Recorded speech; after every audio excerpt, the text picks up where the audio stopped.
Muitíssimo obrigada pela sua companhia e mais um Conversa Pública, né?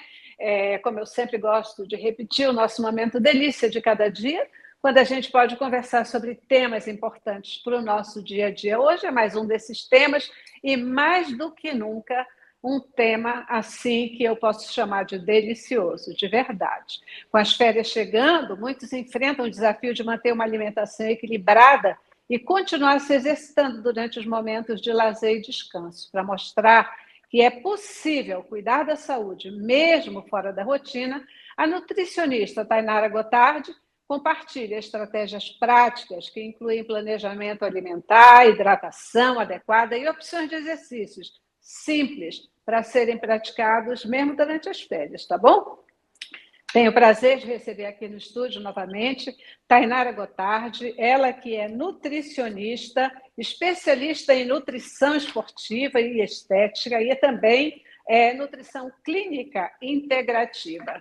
Tainara, brigadíssima por você estar novamente conosco aqui no Conversa Pública. Eu que agradeço, Celeste. Obrigada pelo convite mais uma vez. E que tema gostoso, né? Que tema com cara de final de ano, de férias. Verdade, verdade. E a gente sempre falar, né? Quer dizer, a gente começa pensando que férias é sempre um tempo de relaxar, né? Poder ter pé na jaca e não de ficar com nenhum tipo de restrição. Aí eu começo perguntando para você, como é que a gente faz para equilibrar esse negócio de férias, verão e ainda uma alimentação e vida saudável? É possível? É possível e é isso que eu prezo, assim, no consultório. Por quê? Eu vejo que algumas pessoas que ficam, às vezes, o ano inteiro cuidando da alimentação, investindo em treinamento, em suplementação, e às vezes, por conta das férias, acabam descuidando muito por 2 semanas, acaba virando aquela bagunça. Às vezes, essa pessoa pode se sentir muito desmotivada, sabe aquela sensação de, nossa, eu me cuidei o ano inteiro e agora acabei perdendo todo o meu resultado por conta das férias, aí tem dificuldade em retomar novamente. Então, por isso é interessante, até em questão de saúde principalmente, é muito interessante nós levarmos os bons hábitos que nós construímos durante o ano para as férias, principalmente para não perdermos os resultados comportamentais, resultados físicos, resultados em saúde, em composição corporal, por conta das férias. Mas eu gosto muito também de equilibrar. Nas férias, não deixar de experimentar coisas diferentes se você está viajando, de comemorar com os familiares, com os amigos, experimentar aquele prato gostoso que você estava esperando dezembro para fazer, para experimentar, aquele prato natalino, por exemplo, mas sem deixar de ter bons hábitos. E temos bons hábitos que nós conseguimos levar para onde nós estivermos. Uhum. Normalmente a gente acaba relacionando, né, uma alimentação saudável, uma alimentação adequada com comida ruim, né? Comida não tão gostosa, vamos chamar assim, né? É restritiva, não é gostosa, mas não é isso que acontece, né, Tainara? A gente pode ter uma comida muito gostosa e também saudável, não é? Com certeza. Inclusive, nenhum alimento específico nós precisamos necessariamente incluir ele na rotina. O que nós precisamos é ter todos os grupos alimentares da rotina e todos os nutrientes na rotina.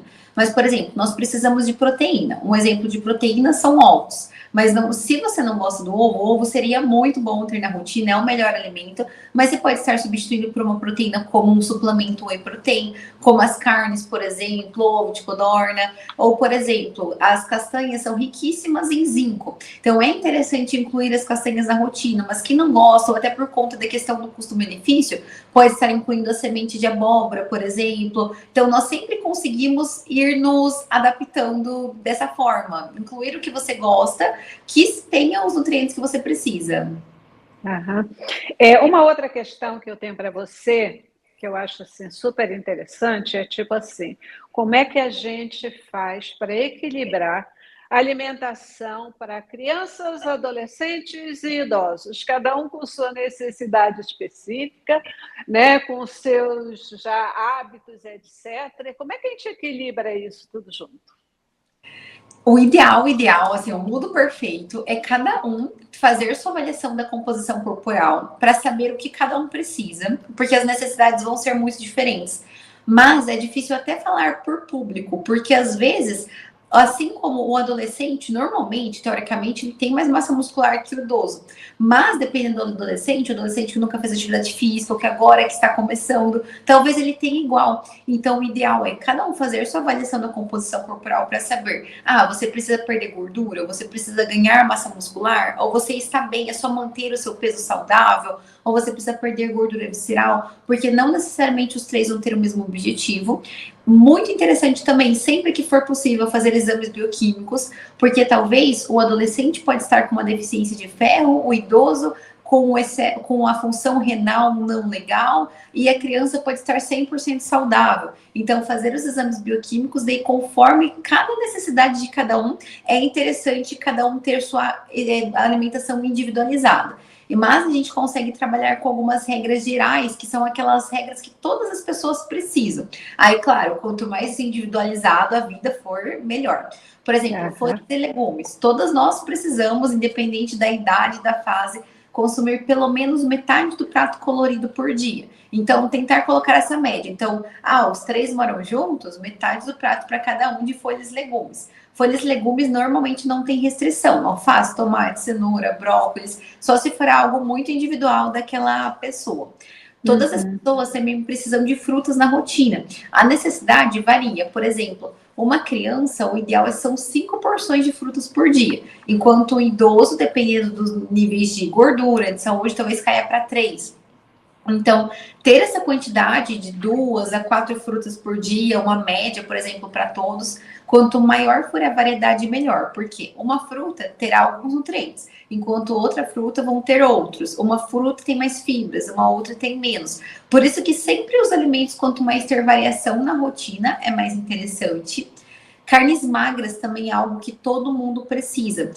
Na verdade, não carnes, porque algumas pessoas são vegetarianas, veganas, ou sentem muito pesadas, mas seria a proteína. A proteína pode ser tanto uma proteína vegetal, feijão, grão de bico, lentilha, quanto uma proteína animal. Então, bife, um frango, os ovos. Então, ter porções dessa na rotina. O ideal é consumir proteína pelo menos 3 vezes por dia. Então, por exemplo, ovos pela manhã, frango no almoço e uma carne moída à noite. Então, sempre, ou um pão com frango desfiado no café da manhã, o bife no almoço e uma tilápia à noite. Então, tentar sempre espalhar a proteína e boas fontes de carboidrato, porque carboidrato é o que dá energia pra gente. O carboidrato seria a aveia, o arroz, a batata doce, a mandioca, o pão. Então, ter boas fontes, claro que sempre com moderação. Para quem não tem um plano alimentar, umas quantidades que deveriam consumir conforme a individualidade, tentar consumir até ouvir o seu corpo. Não consumir sem fome, mas não comer até ficar super cheio. Então, tentar sempre regulando essa questão do fome e saciedade. E as gorduras boas também são essenciais: castanhas, azeite de oliva, o coco, o abacate, as nozes, as sementes. Incluir também um pouco dessa porção no dia a dia. É isso aí. Olha só, eu tenho um monte de perguntas. Você falou um monte de coisa aí que eu fiquei com umas coisas aqui na cabeça. O que é essa história de nutrição clínica integrativa? O que é isso? A nutrição clínica integrativa, ela foca em cuidar de prevenção de patologias. Por exemplo, quando você faz exame de sangue, você tem aquele valor de referência. Então a vitamina B12, por exemplo, é ideal entre 100 a 900. É um valor de referência muito grande. Mas aquele valor de referência é a média da população. Então, não é que é um valor ideal para você estar 100% saudável. Então, na nutrição clínica integrativa, nós vamos além da referência. Então, se o valor da vitamina B12 estiver em 300, ainda não é uma patologia, aquela pessoa não está com uma deficiência grave de B12, mas ela não está nos níveis ideais. Então, a nutrição clínica integrativa, ela vai trabalhar sempre nos níveis ideais, e não somente no nível saudável, no nível ok. Isso para tudo, para composição corporal, para exames de vitaminas, para exames de colesterol, em um geral. E ela vê muito paciente com um olhar integral. Então, por isso que nutrição clínica integrativa é integrar todo o estilo de vida. Então, não conversar com o paciente somente pensando na alimentação. Mas, por exemplo, por que que às vezes ele tem aquele pico de fome à noite? Às vezes não é porque o corpo dele vai pedir, mas é porque às vezes ele está muito estressado no trabalho, todos os dias chega em casa e dá aquele pico de fome. Então, a gente vai associar tudo isso. Então, às vezes, indicar começar uma terapia, por exemplo, às vezes indicar comer num suplemento que ajude a modular os níveis de estresse, por exemplo. Então, sempre ter esse olhar integrado. Tem muita dificuldade em fazer atividade física. Não é necessariamente a área da nutrição, a atividade física. Mas por ser nutrição clínica integrativa, tentar entender mais. Por que essa dificuldade? Aí a gente conversando consegue descobrir que é porque não está dormindo bem, está dormindo muito tarde, e aí descobre que é porque fica no celular até tarde. Então é mudar hábitos. Então, vamos desligar o celular até tal horário, vamos colocar esse horário para você já estar deitado na cama, um chá de camomila antes de dormir. Então, ir direcionando todo o estilo de vida para melhorar os resultados.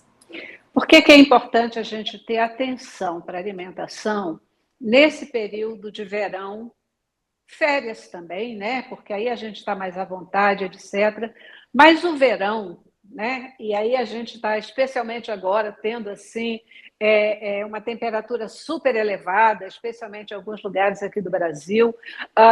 Por que é importante a gente ter atenção para a alimentação, especialmente no verão? Celeste, se nós acabamos mudando muito a rotina por um período, por exemplo, 1, 2, 3 semanas, é muito mais difícil de voltarmos para a rotina. Então, principalmente para você conseguir manter os hábitos que você já conquistou. No verão, nós normalmente estamos mais expostos a radicais livres. Então, aquela exposição solar, toda essa parte vai liberar radicais livres no nosso organismo. Radicais livres, eles vão acelerar o envelhecimento, eles vão aumentar o grau de inflamação do nosso corpo. Então, aí que é interessante uma alimentação que seja muito antioxidante no verão. Porque os alimentos que são antioxidantes, eles irão conseguir equilibrar, amenizar os radicais livres, a produção. Por exemplo, a cúrcuma é um alimento muito antioxidante, você pode estar colocando nos alimentos, até o chá de cúrcuma, o resveratrol que nós encontramos nas uvas roxas. Todos os alimentos que são comida de verdade, frutas, verduras, legumes, são poderosos antioxidantes também. O gengibre, também podemos estar colocando o gengibre em pó em alguns alimentos, fazendo chá de gengibre. Então, incluir esses alimentos com esse objetivo é fundamental. E, claro, é interessante para não mudarmos a nossa composição de uma forma drástica por causa do período. Então, às vezes, por causa do verão, acabou ganhando 2, 3 quilos de peso, e aí vai acumular esse peso durante o ano e acaba influenciando em outras áreas e acaba piorando a questão dos exames. Então, às vezes, uma prevenção, nós conseguimos aproveitar o verão sem ter esse prejuízo. Uhum. Você falou aí, dentro da questão da composição de alimentação, você falou nos carboidratos. Vamos chamar a atenção para essa história, porque muitas vezes carboidrato é colocado como um vilão, né? E quando se fala em, por exemplo, um processo de emagrecimento ou numa alimentação saudável, muitas das vezes a primeira coisa que se fala é tirar carboidrato. Tirar carboidrato. Mas é isso mesmo? Carboidrato é um vilão? Como uma das minhas especializações é a nutrição esportiva e algo que nós prezamos muito é o carboidrato. Por quê? O carboidrato é a nossa principal fonte de energia. Então, o nosso cérebro, ele usa a glicose, que é vindo do carboidrato, para gerar energia. O nosso músculo, a principal forma de energia também é o glicogênio muscular, que está estocado no músculo, que é formado por carboidrato. Então, é só um dia que nós abaixamos muito carboidrato, fizemos muita restrição, nós já vamos sentir um pouco de dor de cabeça, a força não vai ser a mesma, a disposição não vai ser a mesma. Imagina isso em 1 semana, em 2 semanas. Então, o carboidrato ele nunca tem que ser restringido, somente em casos, por exemplo, uma diabetes que está descontrolada. Então, alguns casos nós precisamos ter uma restrição mais severa. Temos alguns casos que nós temos que modular muito bem o carboidrato, porque algumas patologias, como a SOP, que é a síndrome do ovários policísticos, eles têm um tratamento melhor quando em dieta low carb, que é um baixo consumo de carboidrato.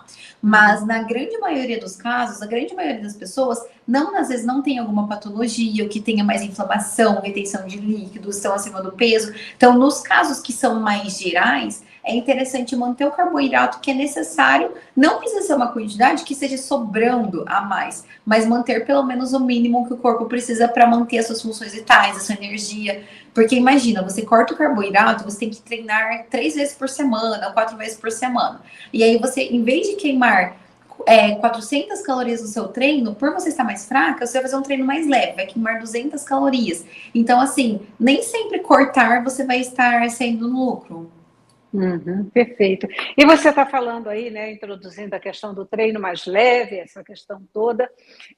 O que você, como especialista, recomenda para atividade física durante o verão? Porque vamos combinar, né? Você fazer exercício num tempo mais quente, assim, às vezes é até perigoso, não é mesmo? Pensando em questão de verão, no que se diz viagens, eu sempre indico para o paciente, se for possível, tenta manter o teu dia o máximo possível ativo.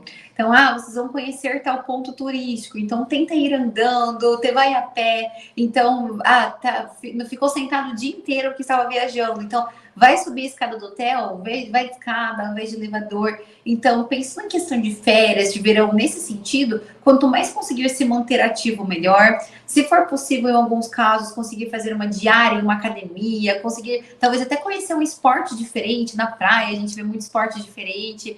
Então, tentar utilizar isso até como um hobby, uma trilha, um lugar diferente. Então, levar isso na sua rotina. E pensando em pessoas que no verão estão com a sua rotina normal, a melhor atividade física é aquela que você consegue manter a constância. Então, pensando assim, para a vida, a melhor atividade física é a musculação, porque a musculação ela vai trabalhar a sua massa muscular, que nós vamos ter um declínio ao longo da vida. A musculação trabalha a postura, trabalha a força, trabalha a flexibilidade. É o esporte mais que completo que nós temos, trabalha todos os músculos, mas algumas pessoas não gostam, algumas pessoas começam e param, não tem adesão. Então, em primeiro lugar, é o esporte que você consegue manter, seja uma caminhada, um pilates, natação. Em segundo lugar, sempre que for possível, associar um esporte aeróbico com o anaeróbico. O esporte anaeróbico é um esporte mais de força. Então, pilates, uma musculação, um treinamento mais funcional com o peso do corpo. E o esporte aeróbico é um esporte que mexe muito com condicionamento. Caminhada, bike, natação, vôlei, esporte mais funcional. Então, sempre que conseguir associar os dois na rotina, um dia um, dois o outro, 2 dias de cada, conseguir essa associação melhor ainda. E sempre ter acompanhamento de um profissional da área da educação física, que vai ser quem vai ver aquela pessoa treinando e saber o quanto daquele esporte é legal para ela na rotina. Então, quanto tempo que seria interessante, se a carga realmente vai suprir suas necessidades, se às vezes está baixa e nem está ajudando na massa muscular, ou se às vezes está muito alto, correndo até um risco de lesão. Então, a melhor pessoa para direcionar, observando aquela pessoa treinando. Pois é, essa história de ter um orientador, né, uma pessoa que conheça a parte de educação física é muito importante porque nós somos indivíduos e o que é bom para um não é bom para o outro, né? Como você está falando o tempo todo, essas coisas são muito individualizadas e a gente tem que ter atenção para isso, porque o exercício errado ele pode até te prejudicar em vez de te ajudar, né? Você vai estar fazendo um esforço bem desnecessário. Queridos, estou conversando aqui com a Tainara Gotardi, uma delícia de conversa, né? Não, eu estou aprendendo um monte de coisa, espero que vocês também aí acompanhando, né, todas as orientações de uma especialista que pode estar conversando com a gente, passando orientações assim tão preciosas para a gente colocar em prática, né? Não é para entrar por um ouvido e sair por outro, não. Isso aqui não é só um programa para você ouvir, é um programa para você ouvir e colocar em prática. Tainara, no verão dá para a gente comer feijão e arroz? Com certeza! Inclusive, eu adoro, porque o feijão e arroz, eles se complementam em questão de aminoácidos. Nós temos alguns aminoácidos que são essenciais, nós incluirmos todos os dias. O feijão tem alguns desses aminoácidos e o arroz tem os outros. Então, eles juntos se complementam. É o que teria em uma carne, por exemplo. A carne tem todos esses aminoácidos, os ovos também. Então, assim, nós conseguimos abranger todos os aminoácidos que precisamos e é uma ótima opção de uma fonte boa de carboidrato e uma fonte boa de proteína vegetal. Então, sim. Uhum. Tem uma outra coisa que você já falou aí, você já citou, a história da saciedade, né? Quando a gente pula a alimentação ou a gente está mais ansioso, etc., de repente a gente acaba comendo muito. Qual é a importância da gente ter atenção para o limite da saciedade, essa história de você não comer até ficar, uau, empanzinado, ficar se sentindo, quase que passando mal. O interessante é, primeiro, não pular as refeições durante o dia, porque isso vai causar muito mais aquele pico, aquela vontade de comer até sentir muito cheio. Então, acordar, fazer o café da manhã normal, almoçar normal, lanchar normal. Então, porque se você, acabou pulando o café da manhã, acabou comendo só uma frutinha no almoço, pulou o lanche da tarde, vai dar aquele pico de fome à noite, vai acabar consumindo mais quantidade. Então, em primeiro lugar, mantenha o teu dia normal, mantenha a hidratação sempre, 2, 3, 4 litros de água por dia. O ideal são 35 ml por quilo de peso. Um corpo hidratado, você consegue controlar mais a saciedade, porque o nosso corpo confunde se você está com sede ou se você está com fome. Então, isso também vai ajudar. Sempre que possível, incluir proteína na refeição, porque proteína ajuda a termos mais saciedade. A proteína tem uma digestão mais lenta, então o alimento ele fica um tempo maior no nosso estômago fazendo a digestão. Então, a proteína seriam um iogurte zero açúcar, por exemplo, o ovo mesmo, as opções de carnes, então, ou fibras. Inclui fruta, inclui semente, o psyllium, aveia, incluir na rotina. Então, fibras também ajudam a ter muito mais saciedade.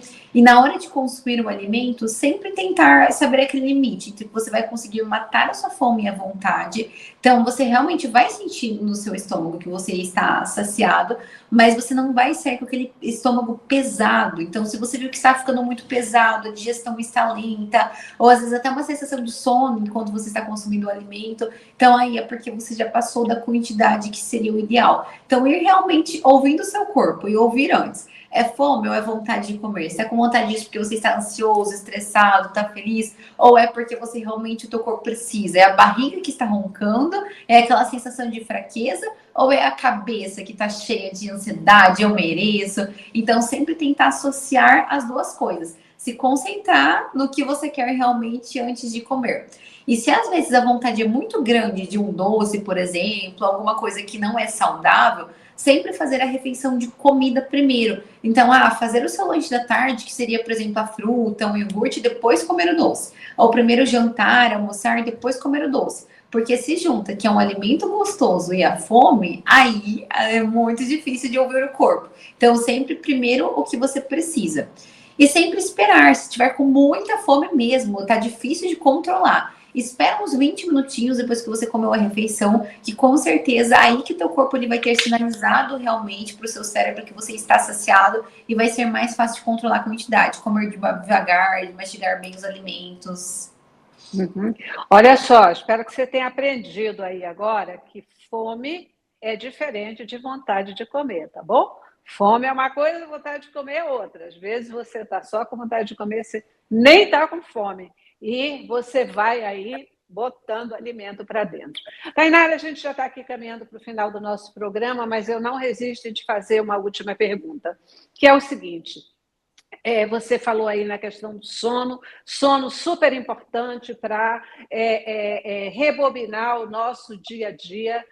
Qual a importância da gente ter assim muito cuidado com a alimentação noturna, alimentação para não atrapalhar o nosso sono?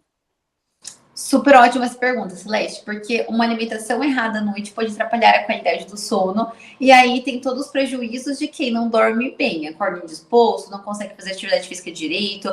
Então, alguns cuidados. Sempre que possível, comer 3 horas antes de dormir. Eu sei que não são todas as pessoas que vão estar em casa esse horário, que vão conseguir fazer o alimento esse horário, mas tentar o mais cedo possível. Consegue 3 horas? Ótimo. Não consegue 3, mas consegue 2 horas antes? Ótimo. Evitar carnes muito pesadas, alimentos que são muito gordurosos, industrializados, tudo que tem uma digestão lenta, tudo que você sente quando você consome, parece que o alimento fica um tempo no seu corpo fazendo a digestão.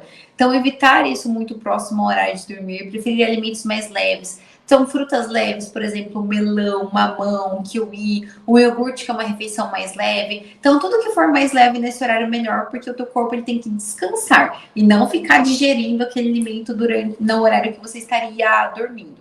Evitar também eletrônicos antes de dormir, seja TV, seja celular, seja a exposição de luzes mesmo. Então, tentar, próximo ao horário de dormir, já desligar a luz, deixar aquele clima mais ambiente. Evitar ver coisas de trabalho antes de dormir também. Então, tenta resolver tudo durante o seu dia, já tá tarde, não vai mudar nada mesmo, deixe para outro dia. Então, tudo isso estimula muito a gente. E um cérebro que está estimulado vai demorar para pegar no sono também, ou vai sofrer de insônia. Então, fazer esses ajustes que são a higiene do sono é fundamental para ter um sono mais reparador. E, se for possível, incluir coisas que te ajudem na qualidade do sono, como os chás mais calmantes, camomila, erva doce, erva cidreira, o chá de mungu, até suplementos como passiflora, melissa, podem ajudar a ter um sono mais reparador. Maravilha, maravilha.